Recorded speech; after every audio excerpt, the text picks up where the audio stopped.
ज्ञानाञ्जनशलाकया ज्ञानाञ्जनशलाकया चक्षुरुन्मीलितं येन तस्मै श्रीगुरुवे नमः। श्रीचैतन्यमनोभीष्टं स्थापितं येन भूतले स्वयं रूपः कदा मह्यं ददाति स्वपदान्तिकं।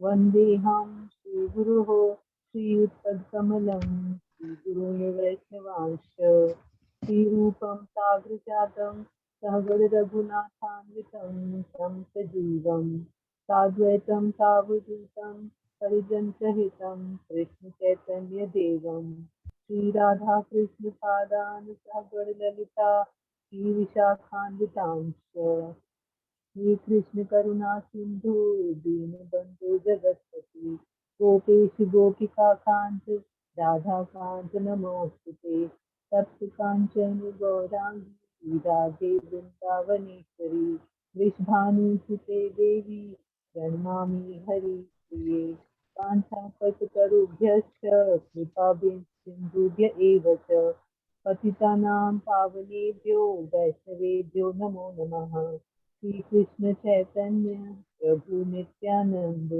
श्री अद्वैत गदाधर श्रीवासादि गौर भक्तवृंद हरे कृष्ण कृष्ण कृष्ण हरे हरे हरे राम राम राम हरे हरे।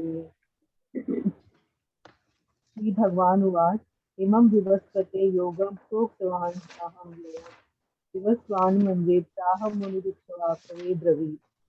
भगवान श्री कृष्ण ने कहा, मैंने इस अमर योग विद्या का उपदेश सूर्यदेव विवस्वान को दिया और विवस्वान ने मनुष्यों के पिता मनु को उपदेश दिया और मनु ने इसका उपदेश इक्ष्वाकु को दिया। इसका तात्पर्य तो नहीं पढ़ना ना? तात्पर्य पढ़ना है इसका पढ़ना है। ठीक है। यहाँ पर हमें भगवत गीता का इतिहास प्राप्त होता है। यह अत्यंत प्राचीन बताया गया है। जब इसे सूर्य लोक इत्यादि संपूर्ण लोकों के राजा को प्रदान किया गया था। समस्त लोगों के राजा विशेष रूप से निवासियों की रक्षा के निमित्त होते हैं।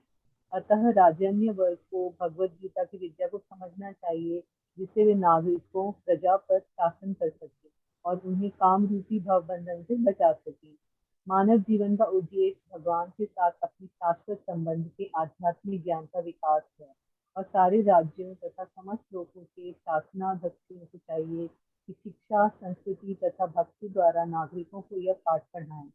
दूसरे शब्दों में सारे राज्य के शासनाध्यक्ष कृष्ण भावनामृत विद्या का प्रचार करने के लिए होते हैं, जिससे जनता इस महाविद्या का लाभ उठा सके और मनुष्य जीवन के अवसर का लाभ उठाते हुए सफल मार्ग का अनुसरण कर सके। इस मनवंतर में सूर्य देव विवस्वान कहलाता है, यानी सूर्य का राजा, जो सौर मंडल के अंतर्गत समस्त ग्रहों लोकों का उद्गम है। ब्रह्म संहिता 5.52 में कहा गया है, यच्चक्षुरेश सविता सकल ग्रहाणाम राजा समस्त सुरमूर्ति शेष तेजाः यस्याज्ञा भ्रमति संभृत काल चक्रु गोविंदमादि पुरुषम तमहं भजामि। ब्रह्मा जी ने कहा, मैं उन श्री भगवान गोविंद की पूजा करता हूँ जो आदि पुरुष हैं और जिनके आदेश से समस्त लोकों का राजा सूर्य प्रभु शक्ति तथा उष्मा धारण करता है। यह सूर्य भगवान के नेत्र तुल्य है और यह उनकी आज्ञा अनुसार अपनी कक्षा को तय करता है। सूर्य सभी लोगों का राजा है तथा सूर्य देव विवस्वान सूर्य ग्रह पर शासन करता है, जो ऊष्मा तथा प्रकाश प्रदान करके अन्य समस्त लोगों को अपने नियंत्रण में रखता है। सूर्य कृष्ण के आदेश पर घूमता है और भगवान कृष्ण ने विवस्वान को भगवत गीता की विद्या समझाने के लिए अपना पहला शिष्य चुना। अतः गीता किसी मामूली सांसारिक विद्यार्थी के लिए कोई काल्पनिक भाष्य नहीं, अपितु ज्ञान का मानक ग्रंथ है जो अनंत काल से चला आ रहा है। महाभारत में शांति पर्व 348.5952 हमें गीता का इतिहास इस रूप में प्राप्त होता है। त्रेतायुगादौ च ततो विवस्वान् मन्वे ददौ मनुष्यः लोकभृत्यर्थं सूतयैक्ष्वाक्वे ददौ इक्ष्वाकुणा च कथितो व्याप्य लोकान् विवस्थितः। त्रेतायुग की आदि में विवस्वान ने परमेश्वर संबंधी इस विज्ञान का उपदेश मनु को दिया और मनुष्यों के जनक मनु ने इसे अपने पुत्र इक्ष्वाकु को दिया। इक्ष्वाकु इस पृथ्वी के शासक थे और उस रघुकुल के पूर्वज थे जिसमें भगवान श्री राम ने अवतार लिया। इससे प्रमाणित होता है कि मानव समाज में महाराज इक्ष्वाकु के काल से ही भगवत गीता विद्यमान थी। इस समय कलयुग केवल 5,000 वर्ष व्यतीत हुए हैं, जबकि इसकी पूर्ण आयु 4,32,000 वर्ष है। इसके पूर्व द्वापर युग 8 लाख वर्ष था और इसके भी पूर्व त्रेता युग 12 लाख वर्ष था। इस प्रकार लगभग ये कितना है, 20 करोड़, हाँ, मोर देन दैट। हाँ मैं तो हाँ। इंग्लिश 20,05,000 वर्ष पूर्व मनु ने अपने शिष्य तथा पुत्र इक्ष्वाकु से, जो इस पृथ्वी के राजा थे, श्रीमद् भगवद गीता कही। वर्तमान मनु की आयु लगभग 30 305 करोड़ 3 लाख। वर्ष अनुमानित की जाती है, जिसमें से 12,04,00,000 वर्ष बीत चुके हैं। यह मानते हुए कि मनु के जन्म के पूर्व भगवान ने अपने शिष्य सूर्य देव विवस्वान को गीता सुनाई। मोटा अनुमान यह है कि गीता कम से कम 12,04,00,000 वर्ष पहले कही गई और मानव समाज में यह 20 लाख वर्षों से विद्यमान रही। इसे भगवान ने लगभग 5,000 वर्ष पूर्व अर्जुन से पुनः कहा। गीता के अनुसार ही तथा इसके वक्ता भगवान कृष्ण के कथन के अनुसार यह गीता के इतिहास का मोटा अनुमान है। सूर्यदेव विवस्वान को इससे गीता सुनाई गई क्योंकि वह क्षत्रिय था और उन समस्त क्षत्रियों का जनक है जो सूर्यवंशी हैं। क्योंकि भगवत गीता वेदों के ही समान है, क्योंकि इसे श्री भगवान ने कहा था, अतः यह ज्ञान अपौरुषेय है। क्योंकि वैदिक आदेशों का यथारूप में बिना किसी मानवीय विवेचना के स्वीकार किया जाता है, फलतः गीता को भी किसी सांसारिक विवेचना के बिना स्वीकार किया जाना चाहिए। सांसारिक तार्किक जन अपनी अपनी विधि से गीता के विषय में चिंतन कर सकते हैं, किंतु यह यथारूप भगवत गीता नहीं है। अतः भगवत गीता को गुरु परंपरा में यथारूप में ग्रहण करना चाहिए।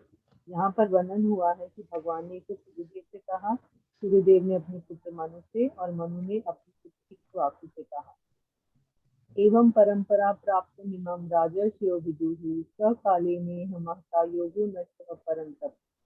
इस प्रकार यह परम विज्ञान गुरु परंपरा द्वारा प्राप्त किया गया और राजर्षियों ने इस विधि से इसे समझा, किंतु काल क्रम में यह परंपरा छिन्न हो गई। अतः यह विज्ञान यथारूप में लुप्त हो गया लगता है।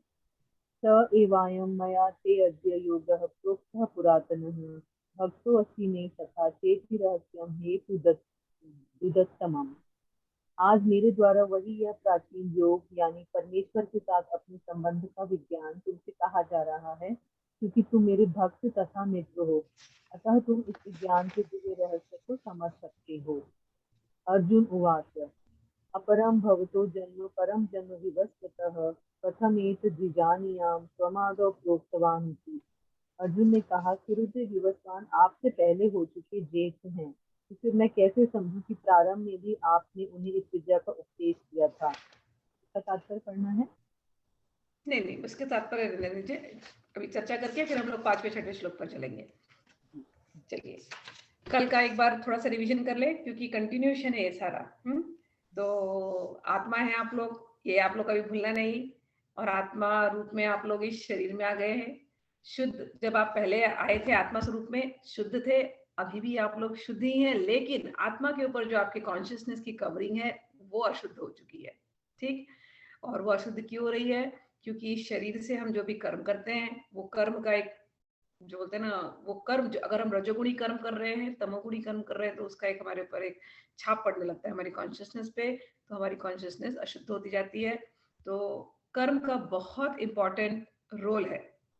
शरीर दिया है, शरीर से कर्म होते ही रहने वाले हैं, लेकिन कर्म कैसे करना है जिससे हम, हमारी आत्मा भी शुद्ध रहे, हमारी चेतना भी शुद्ध रहे और कर्म भी हो जाए, तो वो कर्म क्या है, उसके ऊपर भगवान ने कर्मयोग के ऊपर चर्चा की है। तीसरे चैप्टर में अर्जुन ने पूछा था, हे भगवान, मैं युद्ध करूं या बुद्धि योग, जिसको आप बता रहे हैं उसके वैसा करूं, बुद्धि योग। तो अर्जुन दो चीज समझ रहा है, उसको लग रहा है युद्ध एक अलग चीज है, क्योंकि अर्जुन ने अपने लॉजिक लगाई थी, युद्ध करूंगा पाप होएगा, इतने लोग मरेंगे, पहला चैप्टर में विषाद। तो युद्ध नहीं करना चाहिए, मुझे तो सबसे अच्छा मार्ग दिख रहा है, शांति का मार्ग यह है कि मैं अपना राजपाट छोड़ूं, राजपाट छोड़ दूं और फिर मैं जाकर के, जैसा भगवान बता रहे हैं, बुद्धि योग, कि अपनी बुद्धि को भगवान में लगा दूं, ध्यान मार्ग में चले जाऊं। ऐसा अर्जुन बोल रहे हैं, लेकिन वो एक बात कभी मत भूलना, अर्जुन हमको रिप्रेजेंट कर रहे हैं। हम लोग कई बार ऐसे मिस्टेक करते हैं, ऐसे लगता है घर घर संसार छोड़ दो और भगवान में लग जाओ। तो अर्जुन भी बिल्कुल वही बात है। हमारा जो युद्ध का स्थल है, हमारा डेली जो प्रिस्क्राइब ड्यूटीज है, वही हमारा युद्ध का स्थल है। तो अर्जुन ने ये प्रश्न कहा कि मैं युद्ध करूं, यानी मैं अपना जो मेरा प्रिस्क्राइब ड्यूटीज है, जो मेरे कर्म है, वो करूं या बुद्धि योग करूं, आप निश्चय करके बताइए। और भगवान ने बिल्कुल सही शुरू किया, कहा कि देखो संसार में तो दो तरह के रास्ते बताए गए आज तक जो लोग जानते हैं। एक है कि ज्ञान योगी न सांख्या नाम और कर्म योगी न योगी नाम, ये दो रास्ते बताए हैं। और भगवान बोलते गए फिर भी कर्म कैसे करना चाहिए, बुद्धि को कैसे लगाना चाहिए। बुद्धि योग का डेफिनेशन आप लोगों को अभी तक समझ गया होगा। बुद्धि को भगवान में जोड़ना, उसको कहते हैं बुद्धि योग। बुद्धि संसार में जोड़ी हो गई तो भोग, वो हो गया भोग। बुद्धि संसार में जुड़ी हो तो संसार से जुड़ी हुई बुद्धि भोग, भगवान में जुड़ी हुई बुद्धि योग। तो ये सिंपल आप लोग समझ लेना। जितनी देर आप भगवान के साथ जुड़े हुए हैं किसी भी रूप में, तो आप योग कर रहे हैं। कोई योग कोई अलग सी चीज नहीं है। जितनी देर आप भगवान के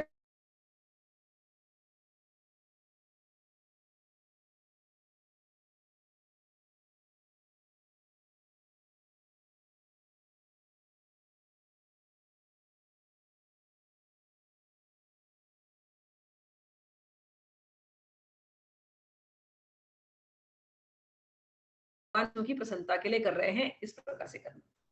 फिर से कहते हैं, अपने जीवन में सारे कर्म, भगवान ने कहा कि अपने जीवन में सारे कर्म जो है भगवान विष्णु की प्रसन्नता के लिए करना। जब आप जीवन के सारे कर्म ऐसे करेंगे तो वो कर्म क्या हो जाएगा, यज्ञ हो जाएगा। चैप्टर 3 के यही इंपॉर्टेंट पॉइंट्स है, यज्ञ, यज्ञार्थ कर्मणा। दूसरा पॉइंट, यज्ञ शिष्ट लेना, यानी यज्ञ शिष्ट मतलब यज्ञ करने के बाद जो यज्ञ में से बच जाता है उसको ग्रहण करना। तो अपने जीवन को मैंने कहा था आप लोगों से, यज्ञ की तरह जिए। आपका जीवन ही आपका यज्ञ हो जाए।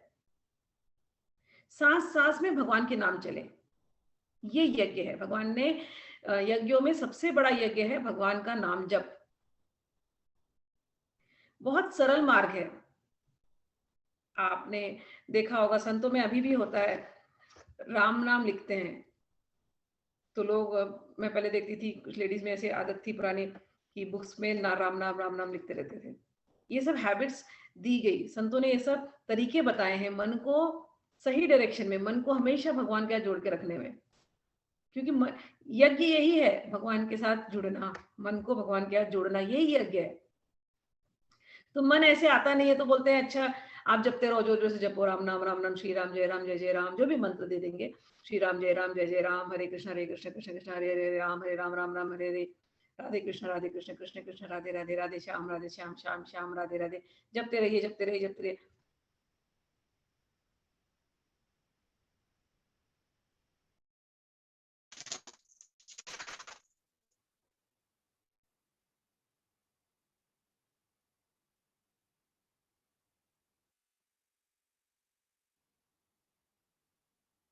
ये भी एक मेडिटेशन का टेक्निक है। लिखने से क्या होता है, जपते रहिए कि हाँ जपते रहिए के बाद यस कह रही हूँ कि एक तरीका है कि जपते रहिए नाम को। दूसरा एक तरीका है इस मन को कंट्रोल कैप्चर करने के लिए नाम को लिखते रहिए। लिखने, ये भी एक ध्यान की विधि बताई गई है कि नाम, भगवान के नामों को लिखना। भगवान के नामों को लिखने से क्या होता है, एक तो आपकी आंख भी उस नाम को लिखने में लगी हुई है। मुंह से आप जैसे समझो एक बुक खोला और एक समझो 100 पेजेस की अपने नोटबुक ले ली और कहा इसको पूरी भर देंगे हम राम नाम से।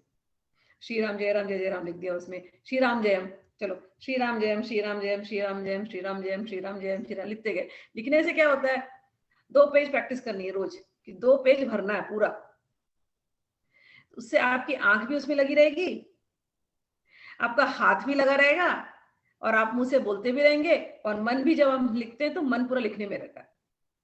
तो ये एक दूसरा तरीका, किसी को माला नहीं माला जपने में तकलीफ होती है तो उसको बोलते हैं बुक में लिखना शुरू कर दो, तो ये भी एक तरीका है। तो ऐसे करके हम नाम जप को अखंड नाम जप को अपने जीवन में उतार ले,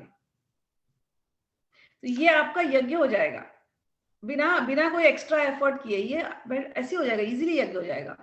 तो कह रहे हैं कि जीवन को यज्ञ के जैसे जिए। फिर यज्ञ शिष्ट का अर्थ होता है कि भगवान को सब कुछ ऑफर कर देना है। हमने लिखा 2 पेज श्री राम जय जय राम, और भगवान को बोला भगवान ये नाम आपके चरणों में अर्पित है, बस इतना ही करना है। उसके बाद जो फल मिलता है उस नाम जप का, वो तो यज्ञ शिष्ट हुआ। फिर तो मन से जो भी हम काम कर रहे हैं, हर कार्य को भगवान के चरणों में हर 1 घंटे में अर्पित कर दीजिए। मैंने आप लोगों को बहुत सारे तरीके बताए इसके। मैंने आपको योगानंद जी का ट्रिक बताया था, टेक्निक बताया था कि उन्होंने अपनी डायरी में हर 1 घंटे में लिख के रखा है श्री कृष्णार्पणमस्तु, जो भी मैंने किया ये कृष्ण भगवान को अर्पित है। और आप लोग भी अपनी डायरी में लिख लीजिए, अपने रिमाइंडर्स लिख लीजिए, फोन में लिख लीजिए। भले दिन में 1-1 घंटे में नहीं कर पा रहे, कम से कम दिन में 3 बार, सुबह उठते ही पहली बार, दोपहर को 1 बार लंच ब्रेक में, फिर शाम के टाइम पे, और सोते समय भी याद करते हुए सो जाइए।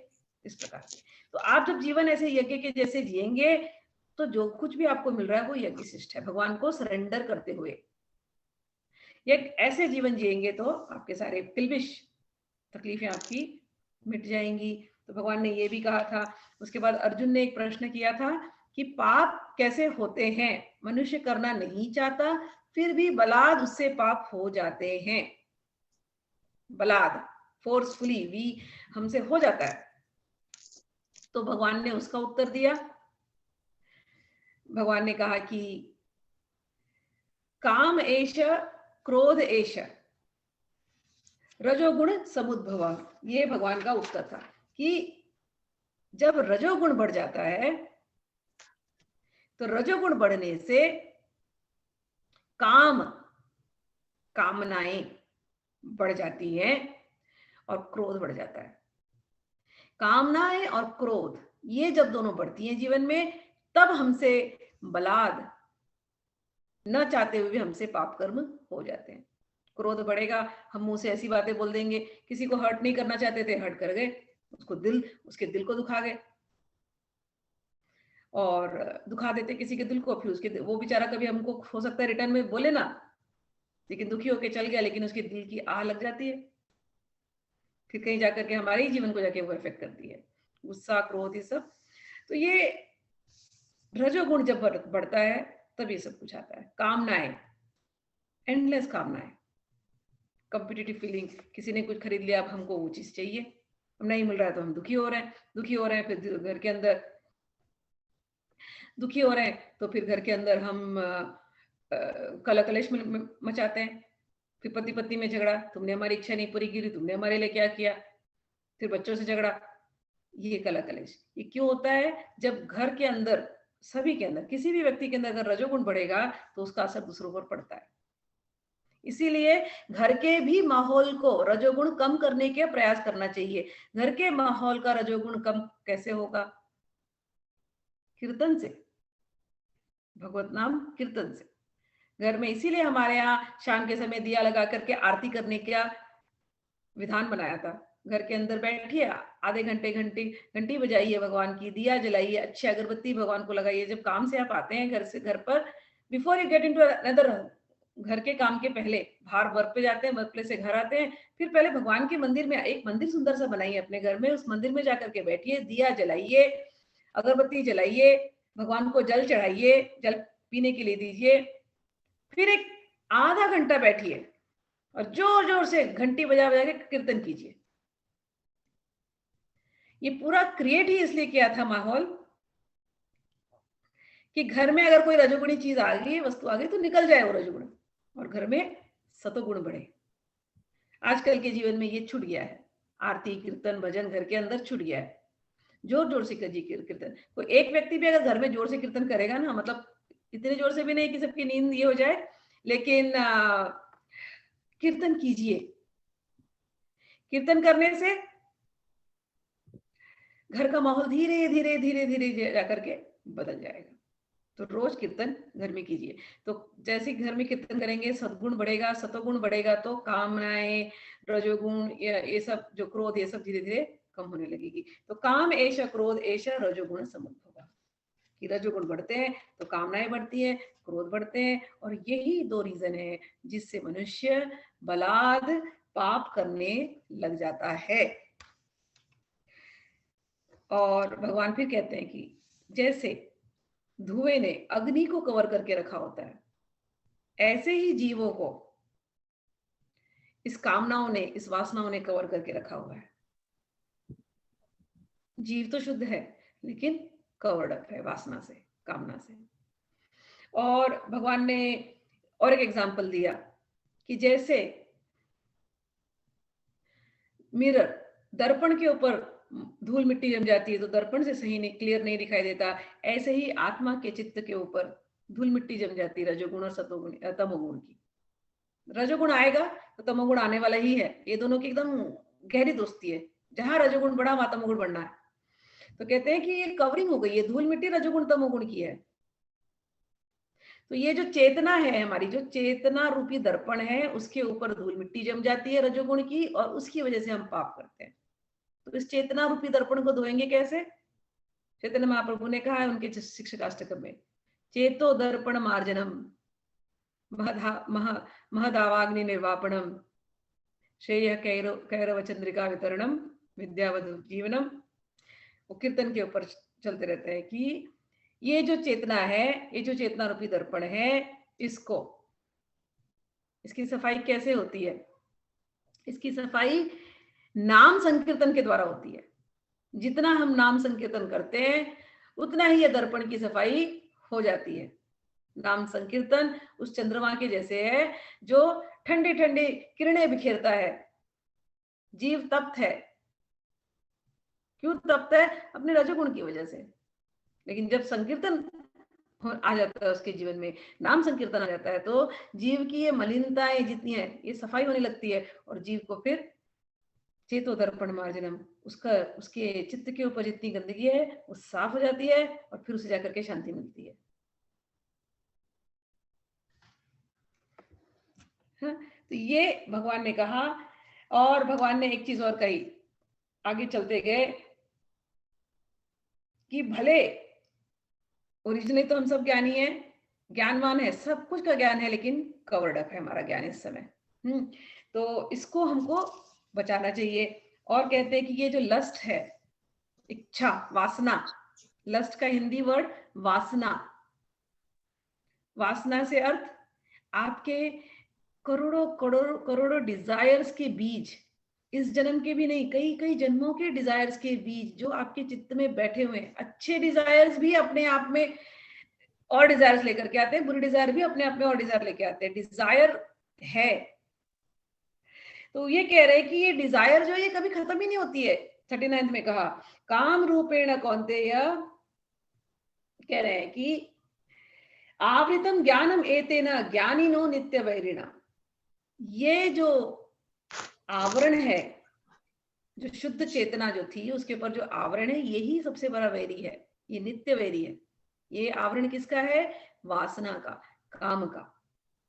काम रूपेण, ये जो काम रूपी जो आवरण है, यही जीव का सबसे बड़ा वैरी है, नित्य वैरी। यहां लिखा है ज्ञानिनो नित्य वैरी, कि जीव तो ज्ञानी है लेकिन कामना का कवर चढ़ गया उसके ऊपर, इसलिए वो अभी फंसा हुआ है।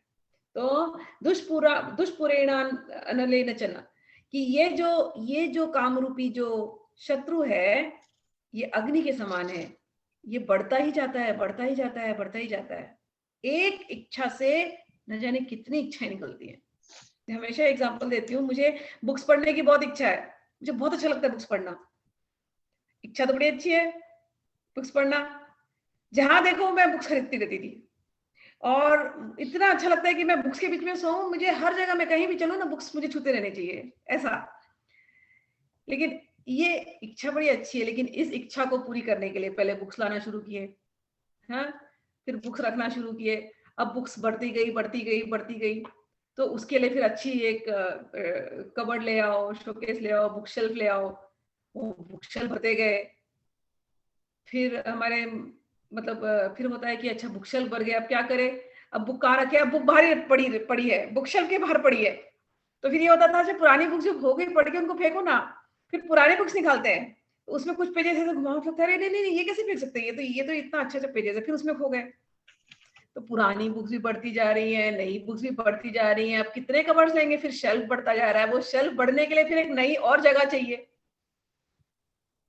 तो एक इच्छा से, कभी मैं सोचती थी कि एक इच्छा, इतनी सी इच्छा है कि बस किताबों में खोए रहे, और वही एक इच्छा ऐसी हो जाती है कि वो इतना पसारा बढ़ा देती है, और वो इच्छा इतनी अटैचमेंट, बुक्स के साथ इतनी अटैचमेंट क्रिएट कर देती है।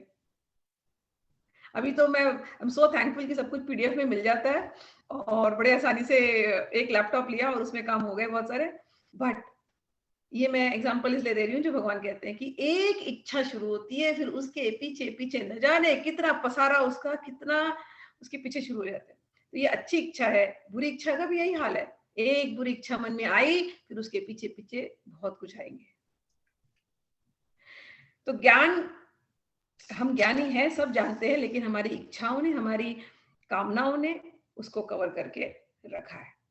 तो भगवान ने फिर पूछा, भगवान ने कहा देखो, जीव का सबसे बड़ा शत्रु नित्य वैर जिससे है, नित्य वैरी क्या है? काम, कामनाएं, जो उसको अग्नि की तरह जला रही हैं।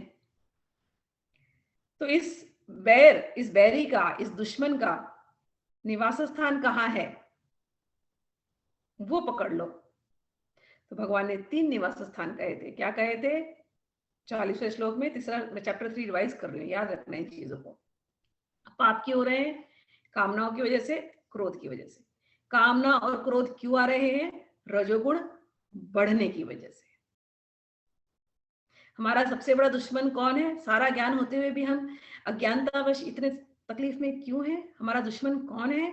हमारे दुश्मन हमारी कामनाएं हैं, अतृप्त कामनाएं। और ये कामनाएं कहां से आती हैं, कहां पर है हमारे शरीर में? तो 3 जगहों पर बोला भगवान ने। इंद्रिय, सेंसेस, मन और बुद्धि। इंद्रिय, मन, बुद्धि। काम रूपी दुश्मन का 3 स्थान कौन सा? इंद्रिय, मन, बुद्धि। तो हमें कहाँ कंट्रोल करना चाहिए पहले? भगवान ने बोला इसके लिए 21वें कहते हैं भगवान, अब तो तुम समझ गए, सबसे बड़ा पाप ये इंद्रियों से होता है, ये मन से होता है, ये बुद्धियों से होता है। तो पहले ही इंद्रियों को अपने कंट्रोल में ला लो। बस सबसे पहले अपने इंद्रियों को ध्यान दो। इंद्रिय को अगर तुमने पकड़ लिया तो मन कंट्रोल में रहेगा, मन कंट्रोल में है तो बुद्धि कंट्रोल में, बुद्धि कंट्रोल में है तो तुम कंट्रोल में, तुम्हारी चेतना कभी गंदी होगी नहीं। और चेतना कभी रजोगुणी तमोगुणी नहीं हुई तो न तो तुमसे पाप बनेंगे नहीं। समझ में आया साइकिल? एक बार और रिपीट कर दे। पाप क्यों हो रहे हैं हमसे? कामना और क्रोध की वजह से। कामनाएं क्रोध क्यों आ रही हैं? रजोगुण की वजह से। हमारा ज्ञान, शुद्ध ज्ञान चेतना रूप होते हुए भी हम हमारा दुश्मन कौन है जिसकी वजह से हम सफर कर रहे हैं? इन कामनाओं की वजह से। तो हमारा नित्य वैरी, फॉरएवर इटर्नल एनिमी हमारी डिजायर्स, हमारी कामनाएं। ये कामनाएं कहाँ रहती है शरीर में, कहाँ से आती हैं? भगवान ने कहा इंद्रिय से, मन से और बुद्धि से। तो किसको कंट्रोल करना है? इंद्रिय को कंट्रोल करना है पहले। इंद्रिय कंट्रोल करेंगे तो मन कंट्रोल हो जाएगा, मन कंट्रोल करेंगे तो बुद्धि कंट्रोल हो जाएगी। इंद्रिय, मन और बुद्धि कंट्रोल करेंगे तो आपकी चेतना कभी मलिन नहीं होगी और आपसे पाप नहीं बनेंगे। ठीक? इंद्रिय को कंट्रोल कैसे करेंगे? जैसे एक ही एग्जांपल लेते हैं, आंख है, आंखें सब कुछ बाहर देख रही हैं। जितनी चीजें आप देखोगे, आप अलर्ट हो गए कि देख तो रही हूं लेकिन अब इसको अपने अंदर नहीं डालना। ये इतना नहीं जाना चाहिए कि मैं पागल हो जाऊं इसके पीछे और मेरे अंदर खूब कामनाएं और मुझे खूब क्रोध और मुझे खूब लालच आ रही है। ये नहीं होना चाहिए। देखा, देख करके चले गए, मिला, great, enjoy it, but attachment के बिना। नहीं मिला, दुख नहीं होना। जो मुझे दिया है भगवान ने, जो मुझे भगवान दे रहे हैं, आई डिजर्व दैट, ये भगवान मुझे सही दे रहे हैं। तो मैं कभी भगवान ने, अच्छा मैं नहीं, भगवान बोलते हैं इंद्रियों को दबा नहीं सकते, लेकिन इनके ऊपर अगर हमारी नजर होगी, अलर्ट अगर हम होंगे, तो ये गलत जगह जाएंगे नहीं। आप कहीं भी रहेंगे तो भी आपसे गलती होगी नहीं। तो इसलिए क्या करना चाहिए, भगवान का हाथ पकड़ के चलना चाहिए हमेशा। भगवान का एक नाम है, याद रखना, ऋषिकेश। बहुत पहले बोला था अर्जुन ने चैप्टर 1 में, हे ऋषिकेश। ऋषिकेश का अर्थ कौन क्या होता है, जो हमारे इंद्रियों का जो मालिक है। तो अपनी इंद्रियों को उठा करके भगवान के हाथ में दे दो, ऋषिकेश के हाथ में दे दो। भगवान का एक नाम है मनोहर, जो हमारे मन का हरण करने वाले हैं। तो अपने मन को उठा करके भगवान को दे दो, जैसे अर्जुन ने दे दिया है। अर्जुन खरा थाक रहे ना, अर्जुन ने अपनी लगाम भगवान के हाथ में पकड़ा दी, लो भगवान मेरे मन का लगाम, मेरे इंद्रिय का लगाम तुम पकड़ो। ऐसे ही अपने इंद्रिय का, अपने मन का लगाम भगवान के हाथों में दे दो, फिर सब फिट रहेगा। तो भगवान ने ये चैप्टर 3 का आप लोगों को, हम लोगों ने ये कर दिया। और भगवान ने एक चीज और कही, इंद्रियों से भी ज्यादा ताकत मन में है, और मन से भी ज्यादा ताकतवर बुद्धि है, लेकिन बुद्धि से भी ज्यादा ताकतवर आत्मा स्वयं है। हम लोग,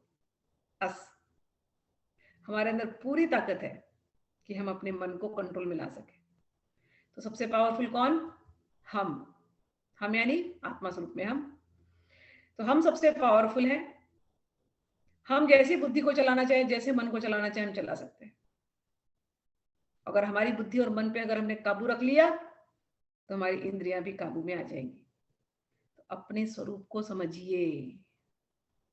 ये क्यों कहा भगवान ने, अपने स्वरूप को समझिए। आप बहुत पावरफुल हैं। भगवान का हाथ पकड़िए, भगवान के इंस्ट्रक्शंस को लीजिए, और फिर अपनी बुद्धि को, मन को और इंद्रियों को, सबको भगवान में लगा करके यज्ञ में जीवन जिए, भगवान की संतुष्टि के लिए। अब भगवान ने चौथा चैप्टर जब शुरू किया, इमं विवस्वते योगम प्रोक्तवान अहम अव्ययम। भगवान कहते हैं देखो, ये जो मैं तुम्हें योग सिखा रहा हूं ना, भले तुम्हें लग रहा है कि मैं अभी सिखा रहा हूं, लेकिन ये बहुत पुराना योग है, ये सदियों से चला आ रहा है, इटर्नल। जब से सूर्य देव थे तब से ये है। ये योग मैंने पहले सूर्य देव को सिखाया। तो गीता 5000 साल पहले नहीं है, जैसे बाइबल लोग कहते हैं 2000 पहले, 2500 साल पहले है, 2000 साल पहले। इस्लाम भी अराउंड दैट टाइम, बौद्ध धर्म थोड़ा 2500 पहले। अलग अलग धर्म आप जाएंगे, उनको आप डेट कर सकते हैं। वैसे गीता नहीं है कि 5000 साल पहले। भगवान बोलते हैं मैंने सूर्यदेव को सुनाया था। सूर्यदेव को कैसे कोई डेट करेगा, कौन सा BC AD किधर डालोगे सूर्यदेव को? इटर्नल, जब से ये पृथ्वी है तब से सूर्यदेव है ना। तो कहते हैं पहले मैंने सूर्यदेव को सिखाया। फिर सूर्यदेव ने क्या किया, I instructed this yoga to sun god. पहले मैंने विवासवान, सूर्यदेव का नाम विवासवान। फिर विवासवान ने क्या किया, इसे मनु को बताया। फिर मनु ने इक्ष्वाकु को बताया। फिर इक्ष्वाकु से फिर ये ज्ञान चलता रहा।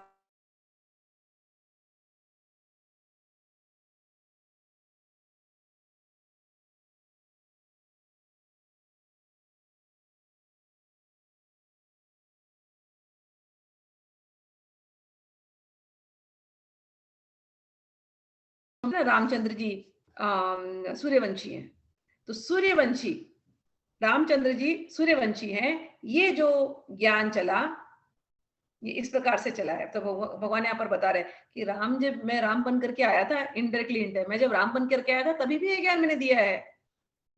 ये ज्ञान उसके भी पहले चलता रहा है। जब से सृष्टि निर्माण हुई तब से ये ज्ञान चल रहा है गीता का। ये तो मैं वापस तुम्हें बता रहा हूं। फिर से बोलती हूँ, इक्ष्वाकु से ये ज्ञान चलता आ रहा है, मैं तुम्हें तब से बता रहा हूं। ये ज्ञान पहले मैंने सूर्यदेव को दिया, फिर सूर्यदेव से इक्ष्वाकु विवासवान, फिर वहां से इक्ष्वाकु को आया, इक्ष्वाकु वहां से मनु को आया, फिर मनु से इक्ष्वाकु को आया। मनु कौन है, मनु हमारे फादर, याद रखना इस चीज को। मनु से हम मनुष्य बने, मनु से इक्ष्वाकु को आया। इक्ष्वाकु कौन थे, ये राजा राम के 4 फादर्स में आते हैं। उसी फोरफादर में, फिर इक्ष्वाकु, फिर दिलीप, फिर रघु, फिर अजय, फिर दशरथ, फिर राम। तो भगवान इधर हिंट दे रहे हैं कि मैं अभी दिखाई दे रहा हूं तुमको, मैं अभी बोल रहा हूं, लेकिन मैंने ये राम के जब मेरा अवतार था ना तभी बोला था, और यही नहीं, मैंने सूर्य भगवान सूर्य देव को बोला था। सूर्य देव को कोई गिन सकता है क्या? दिस इज नॉट, कोई गिन नहीं सकता। जब से पृथ्वी बनी तब से सूर्य देव है, तब से ज्ञान चल रहा है। अब ब्रह्म संहिता का एक ब्रह्मा जी के द्वारा कही गई है ब्रह्म संहिता। तो ब्रह्मा जी का एक श्लोक लिया उधर एग्जाम्पल में, यच्चक्षुर एष सविता सकला ग्रहाणाम राजा समस्त सुरमूर्ति अशेष तेजः यस्साज्ञाय भ्रमति संभृत काल चक्रो गोविंदमादि पुरुषम तमहं भजामि। यहाँ पर ब्रह्मा जी कहते हैं कि आपकी आज्ञा में ये सूर्य भ्रमण करता है, और जितने राजा हैं, जितने ग्रह हैं, ये सब कुछ आप ही से तेज पाते हैं। आपका तेज इनमें है तो ये राजा पराक्रमी बन पा रहे हैं, आपका तेज इनमें है तो ये ग्रहों में कुछ चाल है, आपका तेज है तो सूर्य भी तेज दे रहा है। ये जो काल चक्र है, जो समय भी जो चल रहा है, हे भगवान, ये भी आप ही से आया है, आपके अंडर में चल रहा है काल। आपके नेत्र, हे भगवान, यही सूर्य भगवान है, यही सूर्यदेव है। तो जब भी आप सूर्यदेव का दर्शन करना ना कभी भी, तो सूर्यदेव साक्षात भगवान के नेत्र है, सूर्य और चंद्रमा दोनों, ऐसे दर्शन करना। विराट स्वरूप जब भगवान का आता है तो हम ऐसे दर्शन करते हैं, सूर्य भगवान की आंख, चंद्रमा भगवान की आंखें। तो ब्रह्मा जी जिन्होंने सृष्टि बनाई है, ब्रह्मा जी अपने प्रार्थना में ये कह रहे हैं कि आपके नेत्र ही सूर्य हैं, आप ही की वजह से सृष्टि चल रही है, आप ही की आज्ञा से काल चक्र चल रहा है। ऐसे जो गोविंद हैं, ऐसे जो आदि पुरुष हैं, गोविंदम आदि पुरुषम, जो सबसे पहले फर्स्ट बिगिनिंग, इनको मैं नमस्कार करता हूं। तो ये प्रूफ दे रहे हैं, जो भगवान कह रहे हैं कि मैंने दिया था इसको ये ज्ञान सूर्य को। अरे मैंने ही ज्ञान दिया था ब्रह्मा को। जब हम भागवतम पढ़ते हैं पहला श्लोक यही है ना, तेने ब्रह्म हृदय आदि कवये, कि भगवान ने पहला ये ऐसे देखा है और ब्रह्मा को ज्ञान दे दिया सृष्टि का निर्माण करना कैसे है। और भी न जाने कितने आदि कवि, वाल्मीकि इत्यादि, सबको भगवान की कृपा से ज्ञान मिला है। तो भगवान सूर्य को ज्ञान दे ही सकते हैं ना, भगवान है तो ही ज्ञान चल रहा है। तो ये ज्ञान जो हम भगवत गीता पढ़ रहे हैं, ये कोई 5000 साल पुरानी कोई स्क्रिप्चर नहीं है, ये ज्ञान इटर्नल है। जब से सूर्य देव थे तब से ज्ञान चल रहा है, जब तक सूर्य देव रहेंगे तब तक ज्ञान चलेगा, फिर सूर्य देव आएंगे फिर ये ज्ञान चलेगा, इट विल नॉट एंड। ज्ञान वही है, ज्ञान परफेक्ट ज्ञान है, ज्ञान बदलता नहीं है, ज्ञान का जो सार है वो वही का वही रहता है। तो ऐसा ये ज्ञान है। अच्छा, फिर भगवान ने कहा एवं परंपरा प्राप्ति राजर्षयो विदुहु स काले ने हमता योगो नष्ट परंतपा, कि ये जो ज्ञान इस प्रकार से परंपरा में चली, मैंने विवासवान को दिया, मैंने फिर विवासवान ने मनु को दिया, फिर मनु ने फिर इक्ष्वाकु को दिया, फिर इक्ष्वाकु से फिर ये राजा राम तक आई। अनेकों राजर्षियों ने इस ज्ञान को लिया, लेकिन कालांतर में ज्ञान फिर से लुप्त हो गया। ज्ञान कई बार ये जो बुक्स हैं ये लुप्त हो जाती हैं, तो ज्ञान लुप्त हो गया, लेकिन अब मैं वही ज्ञान, हे अर्जुन, मैं तुम्हें दोबारा दे रहा हूं। क्यों दे रहा हूं ये ज्ञान मैं दोबारा? भक्तो असी में, बड़ा सुंदर शब्द यूज किया भगवान ने, तुम मेरे भक्त हो। और एक वर्ड यूज किया, सखा चेती, तुम मेरे मित्र हो। अब ये हिंट हमारे लिए है, हमारे लिए, ठीक। ज्ञान हमको भी दे रहे, भगवान दे रहे कि नहीं दे रहे? कई बार अर्जुन को नहीं मिल रहा, ये हम लोगों को भी ये ज्ञान मिल रहा है। तो कहीं ना कहीं जब अर्जुन को भगवान कहते हैं भक्तो असी में, तुम मेरे भक्त हो, तो भगवान हमको भी बोल रहे तुम भी मेरे भक्त हो। सखा चेती, भगवान कह रहे जैसे अर्जुन मेरा सखा है तुम भी मेरे सखा हो। ये भाव कि भगवान मेरे परम मित्र हैं, जिनके अंदर ये भाव आ जाता है कि भगवान मेरे परम मित्र हैं, भगवान मेरे सुहृद हैं, भगवान मेरे परम सखा है, भगवान मेरे अपने हैं, जब ऐसा भाव, जब ऐसा शुद्ध भाव अंदर आता है, तब ये ज्ञान ऐसे उतर जाता है अंदर। दो चीज भगवान ने यहाँ पर बताई है। एक तो ये ज्ञान परंपरा में चलती है, कोई ऐसे ही बुक उठा लेना गीता की और सोचे मैं पढ़ लूंगा, इंग्लिश में है, सब समझ जाऊंगा, थोड़ी बहुत बात समझ आएगी, पूरी तरह से उसका गुण नहीं समझ में आता। ये ऐसा गुण, ये कुछ ऐसा सिस्टम है इसका। जब तक भक्तों के कंपनी में नहीं बैठते, भक्तों के एसोसिएशन में नहीं बैठते, गुरु के चरण में नहीं बैठते, एक परंपरा में नहीं मिलती है ज्ञान, तब तक ये ज्ञान नहीं समझ में आता। अपने आप से आप पढ़ने जाएंगे, नहीं समझ में आएगा। कई बार मैंने गीता शुरू की, कई बार लोगों को, जब मैं यंग थी तब से गीता पढ़ रही हूँ, तो मेरे साथ जो लोग पढ़ते थे, उनके पास थोड़ी देर पढ़ेंगे, फिर उनको पता नहीं लगा, मैं अपने आप पढ़ लूंगी। ठीक है, अपने आप पढ़ जाती हैं, बुक तो ऑनलाइन काम पर मिलेगी तो मैं लिंक भेज देती थी, यहाँ लिंक है, ले पढ़ लो। ऑनलाइन पढ़ लेते थे, हाँ हाँ मैंने पढ़ लिया, अच्छा पढ़ लिया। और अगर मैं 2 क्वेश्चन करूं तो समझ में उनको आंसर ही देने नहीं आएगा। मैंने ये नोटिस किया कि जब तक ह्यूमिलिटी के साथ, जब तक हम्बल नहीं होते, तब तक ज्ञान नहीं आता। और ह्यूमिलिटी के साथ अपने गुरुजन से जब तक हम प्रश्न नहीं करते, ये चीजें समझ में नहीं आ सकती है। शब्द है इंग्लिश के ही, हिंदी के, आप कोई भी ट्रांसलेशन उठा लीजिए, लेकिन ये समझ में नहीं आएगा इसका इसका क्या बोल रहे हैं भगवान।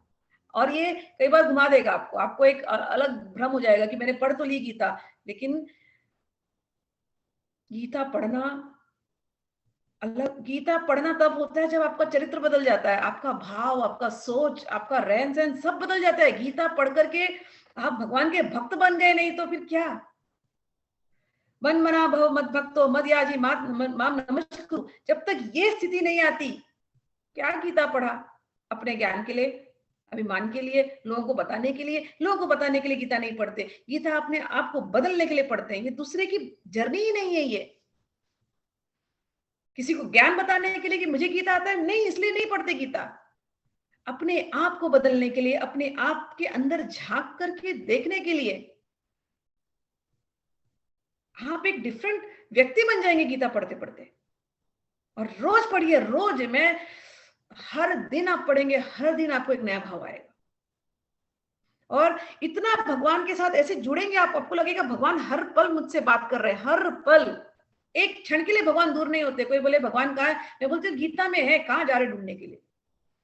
आप बात कीजिए, आपके भगवान आपसे बात करेंगे, करेंगे, निश्चित करेंगे। हम्बल हो जाइए, भगवान के चरणों में अपने आप को समर्पित कर दीजिए, और गीता को उसी प्यार से। तो गीता में एक चीज जो भगवान ने कही कि एवं परंपरा प्राप्तिम, ये शब्द, ये बहुत इंपॉर्टेंट शब्द है, एवं परंपरा प्राप्तिम। मैंने कहा, मैंने पहले गीता जाकर के इस्कॉन, मीरा रोड इस्कॉन जाती थी, वहां पर बैठ के गीता सीखती थी। और मैं, भगवान की कृपा से मेरे गुरु मेरे फादर रहे, और मुझे ज्ञान अलग अलग सब्जेक्ट मैटर का बहुत मिला है, बहुत संतों के पास उठी बैठी हूँ, बहुत मिला है। लेकिन गीता के लिए मुझे इस्कॉन जब जाती और वो जब समझाते, तो मुझे एक पॉइंट पे आना पड़ा था कि मुझे अपने पूरे पुराने ज्ञान को साइड में करना पड़ा। मुझे अपने दिमाग को, बोलते ना, उसके बोर्ड को खाली करना पड़ा। जब बोर्ड को खाली किया खुद, और भगवान के चरणों में बैठ गई, तब कहीं जाकर के जो भाव जो आना चाहिए था, जो हम्बल, जो सरेंडर वाला भाव, तब कहीं जाकर के जब वो दिमाग का बोर्ड खाली किया ना, पूरे ज्ञान का, पुराने ज्ञान को एकदम इरेज कर दिया, तब जाकर के गीता के शब्द समझ में आने लगे। एवं परंपरा प्राप्तिम, ये प्रभुपाद ने लिखी है गीता। प्रभुपाद ने परंपरा में ली और उन्होंने ये गीता लिखी। तात्पर्य हम पढ़ेंगे, अलग अलग तात्पर्य हो सकते हैं। जो भक्ति योग वाले हैं, भक्ति योग का तात्पर्य देते हैं, जो अद्वैतवादी हैं, वो अद्वैत वाला तात्पर्य देते हैं। गीता के अलग अलग तात्पर्य निकल सकते हैं। कर्मयोग वाला कर्मयोग के हिसाब से सब तात्पर्य देगा, लेकिन श्लोक वही है। लेकिन एक परंपरा में जब हम जाकर के सीखते हैं, तो हम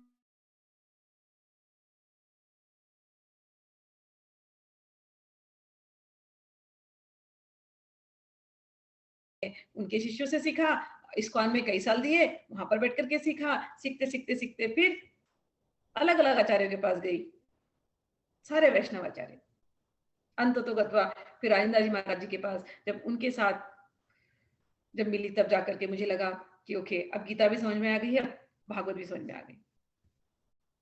तो करना, अपने तरफ से करते रहना है, हम्बल रहना है, और प्रभुपाद जी के चरणों में अपने आप को डाल करके देखिए, वो तो पिता के समान है।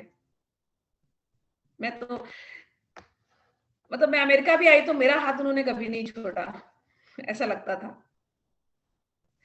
तो गीता, जब हम संतों के चरण में, संतों के फॉलोवर्स कई बार मिसलीड कर सकते हैं, लेकिन संत जो होते हैं वो मिसलीड नहीं करते। संतों की कृपा दृष्टि सब पर रहती है, वो यदि हो या नहीं हो कोई अंतर नहीं पड़ता।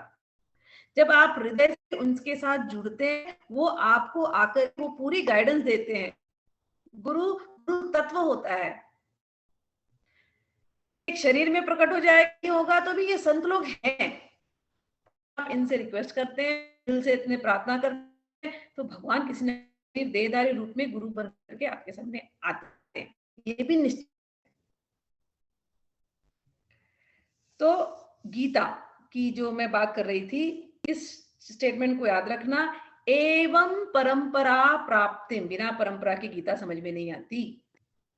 तो आप लोग अभी जो मुझसे सीख रहे हैं, मैंने इस्कॉन से सीखी है। मैं हमेशा इस्कॉन की, मैं हमेशा ही ऑलवेज मैं श्रीला प्रभुपाद को बहुत बहुत थैंक यू बोलती हूँ। कितनी मेहनत की। मैं राधा दामोदर मंदिर जाती हूँ, जब मैं उस कमरे को देखती हूँ रोना आ जाता है मुझे कि वहां पर बैठ करके उन्होंने इस बुक को लिखा, ट्रांसलेट किया, क्या तपस्या की उन्होंने, क्या मेहनत करके पूरे वर्ल्ड में आज गीता अगर आ गई है तो ये उनकी ही देन है। आज हम लोग बुक खोलते हैं, उनकी ही देन है। लोग कितना भी उसको कैसे भी क्रिटिसाइज करें या कुछ भी करें, लेकिन उनकी ही देन है कि आज गीता हमारे पास है। और इस गीता से हम कनेक्ट हो पाए हैं। इंग्लिश भाषा में लिखी, हिंदी भाषा में लिखी, अनेक को भाषाओं में लिखी, कि हम अपने ही रूट से कनेक्ट हो पाए। तो इस परंपरा में हम ये पढ़ रहे हैं, इसलिए हमेशा ये बुक मैं खोलती हूँ गीता की। दूसरी गीता की बुक है साधक संजीवनी, गीता प्रेस की, वो भी बहुत अच्छी है। आप लोग वो भी बुक निकाल सकते हैं गीता प्रेस वाली, और वो भी पढ़ सकते हैं। बहुत ही अच्छे से उसको एक्सप्लेन किया गया है गीता, ठीक है। तो एवं परंपरा प्राप्ति, ये ज्ञान परंपरा में चलती है, बिना परंपरा के ज्ञान नहीं आती। मैंने इस्कॉन से लिया, फिर वहां से हम लोग यहाँ पर अब प्रभुपाद जी को गुरु बना करके इसको हम लोग ग्रहण कर रहे हैं उनके थ्रू। अब भगवान ने कहा कि भक्तो असी में सखा चेती में, ये दो भाव हमको डेवलप करना है। एक कि हम भगवान के भक्त हैं और भगवान हमारे परम मित्र हैं। जब ऐसा भाव आ जाएगा, हम भगवान के भक्त, हम भगवान के और भगवान हमारे परम मित्र, तब ये ज्ञान बड़ी आसानी से हमारे अंदर आ जाएगा। और जब तक ये नहीं आता, जब तक मैंपन रहता है, हाँ मैं समझ लूंगी, मैं कर लूंगी, मुझे पता है, मैं ज्ञानी हूं, तब तक ये ज्ञान पूरी तरह से नहीं उतरता। चलिए, अर्जुन उवाच, भगवान ने कहा कि अर्जुन ने कहा, अपरम भवतो जन्म परम जन्म विवस्वतः कथम एताद विज्ञानीयम त्वम आदौ प्रोक्तवान इति। अर्जुन ने कहा, भगवान को पूछ रहे हैं कि ये हमारे लिए प्रश्न है, भगवान क्या कह रहे हैं आप? आपने सूर्यदेव को दे दिया, लेकिन आपसे पहले सूर्यदेव है ना, क्योंकि भगवान देखो यहाँ पर शरीर के रूप में है 5000 साल पहले। तो ये हमारे जैसे लोगों के लिए प्रश्न है, अर्जुन को कोई डाउट नहीं है, लेकिन वो हमारे लिए प्रश्न कर रहा है कि हम भी क्वेश्चन करेंगे ना। ऐसे कैसे बोल सकते हैं भगवान पैदा 5000 साल पहले हुए और बोल रहे मैंने सूर्य भगवान को दिया था ज्ञान? ऐसे कैसे बोल सकते हैं भगवान? तो अर्जुन ने वही बोला कि अर्जुन बोलते हैं, अपरम भव तो जन्म परम जन्म विवस्वता, तुमसे पहले सूर्यदेव का जन्म हुआ था, कथम एतद विज्ञानियम, तो ऐसा ये जो ज्ञान किस प्रकार से आपने त्वमादो प्रोक्तवानिति, किस प्रकार से आपने सूर्य भगवान को दे दिया? कि आपसे पहले सूर्य भगवान पैदा हुए, लेकिन ये ज्ञान आपने सूर्य भगवान को दे दिया, ये कैसे हुआ? मैं केवल दो श्लोक पढ़ के इसको आंसर दे करके एंड करूंगी, क्योंकि टाइम तो हो गया। Let me read it. Shri भगवान उवाच, बहुने मे व्यतीतानि जन्मानि तव चार्जुन, तान्यहं वेद सर्वाणि न त्वं वेत्थ परन्तप। भगवान कहते, देखो अर्जुन, बहुत बहुत जन्म तुमने भी लिए हैं,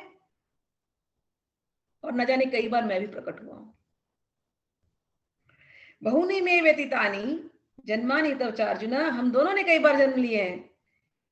तानि अहम वेद सर्वाणि, मुझे सब कुछ याद है।